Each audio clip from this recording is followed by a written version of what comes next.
നമസ്കാരം. നമസ്തേ. America Iran കരാറ് എവിടെ എത്തില്ല എന്നുള്ള തരത്തിലുള്ള ഒരു ആക്ഷേപം വരുന്നത്. കാരണം 2015 ഇതേപോലൊരു കരാറിൽ അമേരിക്ക ഒരു കാരണവുമില്ലാതെ പിന്നീട് 2005 കരാറിൽ പെട്ടെന്ന് അമേരിക്ക പിൻവലിക്കുന്നതൊക്കെ പറഞ്ഞിട്ടുള്ള പല മാധ്യമങ്ങളും അന്താരാഷ്ട്ര മാധ്യമങ്ങളും പറയുന്നുണ്ട്. അപ്പോൾ ഈ ഒരു കരാറും അത്തരത്തിലുള്ള ഒരു കരാറ് മാത്രമായിരിക്കും, ഒരുപാട് ലോങ് ആയിട്ട് ഈ സാധനം നീണ്ടു നിൽക്കില്ല എന്നുള്ള കാര്യങ്ങളൊക്കെ പറയുന്നുണ്ട്. അപ്പം ഇറാനും തന്നെ ഈ ഒരു കാര്യത്തോട് അത്തരത്തിലുള്ള കാര്യങ്ങളോടായിട്ട് ഇറാനും പറയുന്നത്, ഇറാൻ റവല്യൂഷണറി ഗാർഡ് പറയുന്നത് യുദ്ധത്തിൽ നിന്ന് അവർ പിന്മാറുന്നില്ല എന്നുള്ള തരത്തിൽ തന്നെയാണ്. പക്ഷേ ഇറാനിലുള്ള എനിക്കൊണ്ട് ഇപ്പോൾ നിലവിൽ രണ്ട് തട്ടാണ്. സോഫ്റ്റ് കോണായ അവിടുത്തെ മസൂദ് പെഷഷ്കിയാനെ പോലുള്ള നേതാക്കന്മാർ, മറുവശത്ത് ഇതേപോലെ IRGC. അപ്പം യഥാർത്ഥത്തിൽ എന്തായിരിക്കും ഇനി ഇറാനിലെ കരാറിൽ നടക്കാൻ പോകുന്നത്? ഇറാൻ അമേരിക്ക യുദ്ധം അവസാനിപ്പിച്ചുകൊണ്ട് ഇന്ന് കരാർ ഒപ്പിടുമെന്നാണ് ലോകത്തിലെ പാശ്ചാത്യ അമേരിക്കൻ മാധ്യമങ്ങളും ഇറാൻ മാധ്യമങ്ങളും രണ്ട് കൂട്ടരും നേരത്തെ പ്രസ്താവനകൾ പുറത്തുവിട്ടിരുന്നത്. പക്ഷെ അങ്ങനെയുള്ള അത് മാത്രവുമല്ല, കരാറിന്റെ കരട് രൂപം ഡ്രാഫ്റ്റ് തയ്യാറാക്കി കഴിയുകയും ചെയ്തിരുന്നു.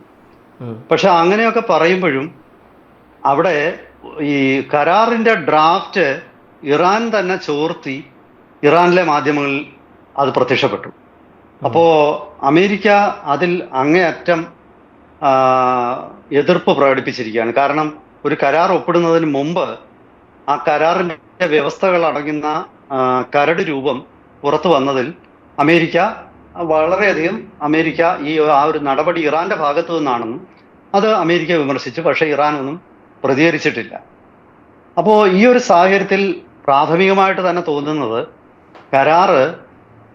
കരട് രൂപം പുറത്തു വന്നത് അമേരിക്കയ്ക്ക് ഇഷ്ടപ്പെടുന്നില്ലെങ്കിൽ സ്വാഭാവികമായിട്ടും ആ കരാറിൽ അമേരിക്കയ്ക്ക് അനുകൂലമല്ലാത്ത വ്യവസ്ഥകൾ ഉണ്ടെന്നാണല്ലോ നമ്മൾ മനസ്സിലാക്കേണ്ടത്.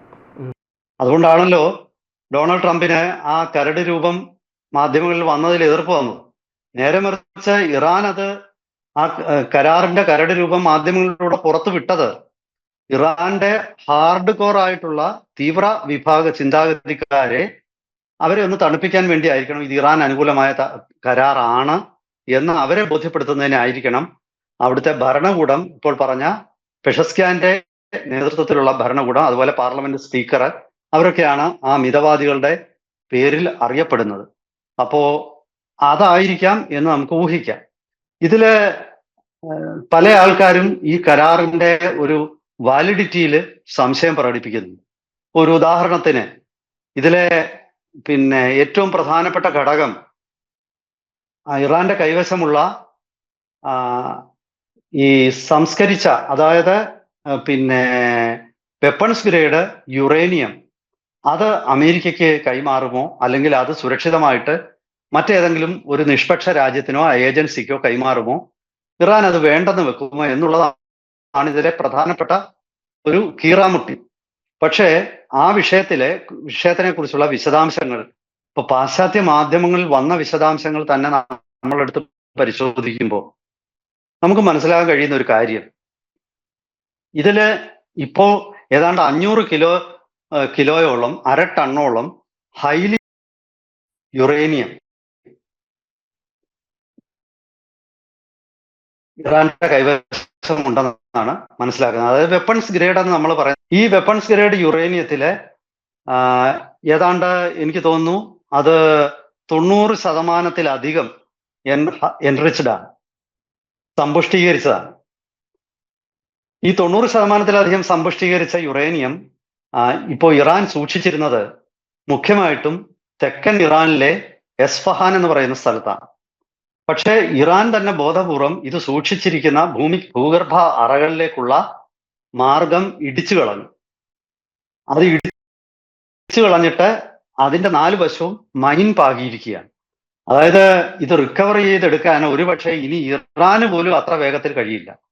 മാസങ്ങൾ നീണ്ടു നിൽക്കുന്ന പ്രയത്നത്തിന് ഒടുവിൽ മാത്രമേ ഇറാന് പോലും ഈ യുറേനിയം, ഹൈലി എൻറിച്ച്ഡ് യുറേനിയം എവിടെയാണ് സൂക്ഷിച്ചിരിക്കുന്നതെന്ന് തിരിച്ചറിയാൻ പോലും പറ്റും. പിന്നെ മാത്രമല്ല, അന്താരാഷ്ട്ര തലത്തിലുള്ള ഇന്റർനാഷണൽ ആറ്റമിക് എനർജി ഏജൻസിയുടെ വിദഗ്ധർ പറയുന്നത്, എന്തെങ്കിലും ഭൂചലനങ്ങളോ അതുപോലുള്ള ഒരു സംഭവ വികാസങ്ങളോ, പ്രത്യേകിച്ച് ഇറാൻ അടങ്ങുന്ന മേഖലയിൽ ധാരാളം ഭൂചലനങ്ങൾ ഉണ്ടാകും.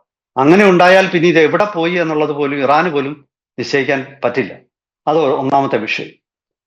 ഇനി രണ്ടാമത്തേത്, ഇതിന് ചുറ്റും പാകിയിരിക്കുന്ന മൈനുകളാണ്. ആ മൈനുകളും പലപ്പോഴും ഭൂമിയുടെ ചലനങ്ങൾ കാരണം ഡിസ്ലൊക്കേഷൻ ഒക്കെ അതിനും ഉണ്ടാകും. ഇതൊക്കെ കാരണം ഇത് റിക്കവർ ചെയ്യുന്നത് അങ്ങേയറ്റം ദുഷ്കരമായ ഒരു സാഹചര്യത്തിലേക്കാകും പോകുന്നത്.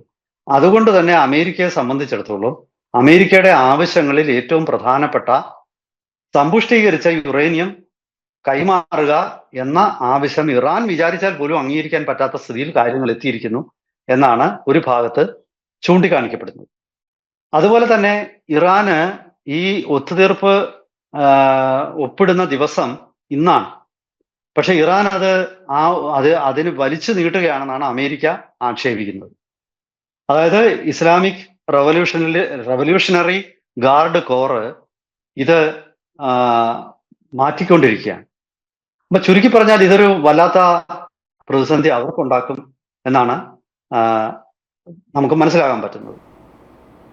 ഇനി മറ്റ് ഒരുപാട് ഘടകങ്ങൾ അതിലുണ്ട്. അതായത് ഇറാന്റെ 24 ബില്യൺ US$ അമേരിക്ക ബാങ്കുകളിലും അതുപോലെ പിന്നെ മറ്റ് പല സ്ഥലങ്ങളിലുമായിട്ട് ഇറാൻ നിക്ഷേപിച്ചിരിക്കുന്നത് അമേരിക്ക തൽക്കാലം ഫ്രീസ് ചെയ്തിരിക്കുകയാണ്. ആ ഫ്രീസ് ചെയ്തിരിക്കുന്ന എമൗണ്ട് തിരിച്ചു കൊടുക്കാമെന്നാണ് കരാറിലുള്ളത്. ഇനി അതുപോലെ തന്നെ എന്താണ് ഹോർമുസിലെ ഗതാഗതം സംബന്ധിച്ചിട്ടുള്ള ഇനിയുള്ള അവസ്ഥ എന്താണ്? ഹോർമുസിലൂടെ പിന്നെ പഴയതുപോലെ എല്ലാ രാജ്യങ്ങൾക്കും സ്വതന്ത്രമായി സഞ്ചരിക്കാനുള്ള അധികാരമോ അല്ലെങ്കിൽ അവകാശമോ ഉണ്ടാകുമെന്ന് അമേരിക്ക പറയുമ്പോഴും ഇക്കാര്യത്തിൽ ഇതുവരെ വ്യക്തത വന്നിട്ടില്ല. ഇറാൻ കടലിൽ പലയിടത്തും മൈനുകൾ പാകിയിരിക്കുകയാണ്. ആ മൈനുകൾ നീക്കം ചെയ്യാനും കാലതാമസമെടുക്കും. അതുപോലെ തന്നെ ഈ യുദ്ധം ഇറാനാണ് സൃഷ്ടിച്ചതെന്നും ഇറാൻ അതിന് നഷ്ടപരിഹാരം കൊടുക്കണമെന്നും ഒക്കെ ആയിരുന്നു ആദ്യം അമേരിക്ക ആവശ്യപ്പെട്ടത്. അതിൽ നിന്നും അമേരിക്ക പിന്നോട്ട് പോയി എന്നുള്ള വസ്തുത അമേരിക്കൻ ജനത അറിയുമ്പോൾ ഈ യുദ്ധത്തിൽ അമേരിക്ക സർവ്വതും നഷ്ടപ്പെട്ട് തിരികെ പോവുകയാണ് എന്നൊരു പ്രതീതി ഉണ്ടായാൽ അമേരിക്കൻ ജനത ട്രംപിനെ വെറുതെ വിടുമെന്ന് എനിക്ക് തോന്നുന്നില്ല. അതായത് ട്രംപിന് വലിയ നാണക്കേട് ഉണ്ടാക്കുന്ന ഒരു കരാറാണെന്ന് തോന്നുന്നു. അമേരിക്കൻ പാർലമെന്റിൽ വരെ ട്രംപിനെതിരെ ഡെമോക്രാറ്റുകൾ എത്രയോ 53 വോട്ടുമായിട്ട് മുമ്പോട്ട് വന്നു എന്നുള്ള തരത്തിലൊക്കെ സ്വന്തം പാർട്ടിയിൽ നിന്ന് പോലും ആൾക്കാർ ട്രംപിനെതിരായി വോട്ട് ചെയ്തു എന്നുള്ള കാര്യങ്ങളൊക്കെ വാർത്തയിൽ വന്നായിരുന്നു. സാധ്യത ഉണ്ട് അത് സംഭവിക്കാൻ. കാരണം അതുകൊണ്ടാണല്ലോ ഈ കരാറിന്റെ കരട് രൂപം ചോർന്നു പോയതിൽ ട്രംപ് ഇത്രയധികം കോപാകുലനായത്. അതിൽ ആ വ്യവസ്ഥകൾ വായിച്ചാൽ സാധാരണക്കാർക്ക് മനസ്സിലാവും ഇത് അമേരിക്കയ്ക്ക് അനുകൂലമായ ഒരു ഒത്തുതീർപ്പല്ല എന്നുള്ളത്. അപ്പോ ഇത്രയധികം പണം ചെലവഴിച്ച് 40ഓളം യുദ്ധവിമാനങ്ങളും അതുപോലെ തന്നെ ഡ്രോണുകളും ഉൾപ്പെടെ റീപ്പർ MQ-9B ഡ്രോണുകളും ഉൾപ്പെടെ 40ഓളം ആകാശയാനങ്ങൾ നഷ്ടപ്പെട്ട, 40 അല്ല ഇപ്പൊ അതിൽ കൂടുതൽ പോയിട്ടുണ്ട്.